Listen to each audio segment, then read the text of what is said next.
ನಮ್ಮ ಕುರುಬ ಸಮುದಾಯ ಅಂದ್ರೆ ನಮ್ಮೆಲ್ಲರಿಗೂ ಕಲೀಲಿಕ್ಕೆ ಬಹಳ ಸಿಗುತ್ತೆ. ಎಲ್ಲಾ ಕ್ಷೇತ್ರದಲ್ಲೂ ತಾವು ಮುಂಚೂಣಿಯಲ್ಲಿದ್ದೀರ.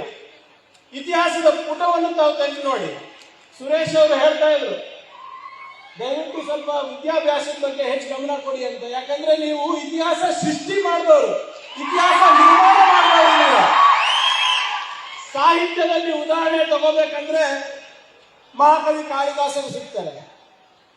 ಸಾಮ್ರಾಜ್ಯಗಳನ್ನ ಕಟ್ಟಬೇಕು ಅಂದ್ರೆ ನಿಮ್ಗೆ ಹಕ್ಕ ಬುಕ್ರು ಸಿಗ್ತಾರೆ, ನಮ್ಮಲ್ಲಿ ರಾಷ್ಟ್ರಕೂಟರು ಸಿಗ್ತಾರೆ. ನಿಮಗೆ ಶೌರ್ಯದಲ್ಲಿ ಉದಾಹರಣೆ ತಗೋಬೇಕು ಅಂದ್ರೆ ನಿಮ್ಗೆ ಸಂಗೊಳ್ಳಿ ರಾಯಣ್ಣ ಸಿಗ್ತಾರೆ. ನಮ್ಗೆ ದಾರ್ಶನಿಕನಲ್ಲಿ ಆಧ್ಯಾತ್ಮಿಕವಾಗಿ ನಮ್ಗೆ ಪಾಠಗಳು ಬೇಕು, ಉದಾಹರಣೆಗಳು ಬೇಕು ಅಂದ್ರೆ ನಮ್ಗೆ ಕನಕದಾಸರು ಸಿಗ್ತಾರೆ.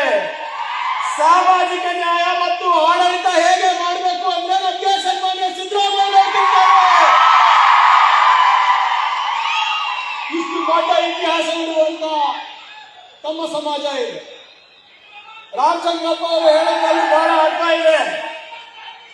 ಹಿಂದೆ ನಿಮ್ಮ ಇತಿಹಾಸವನ್ನ ತಿಳ್ಕೊಂಡು ಮುಂದೆ ನಾವು ಯಾವ ಇತಿಹಾಸವನ್ನ ನಿರ್ಮಾಣ ಮಾಡಬೇಕು ಅಂತ ನಾವು ಹೊರ ತರಬೇಕಾಗಿದೆ. ಇವತ್ತು ನಮ್ಮ ಸಂವಿಧಾನದ ಪೀಠಿಕೆಯನ್ನ ತಾವು ಗಮನಿಸಿದ್ದೀರಾ.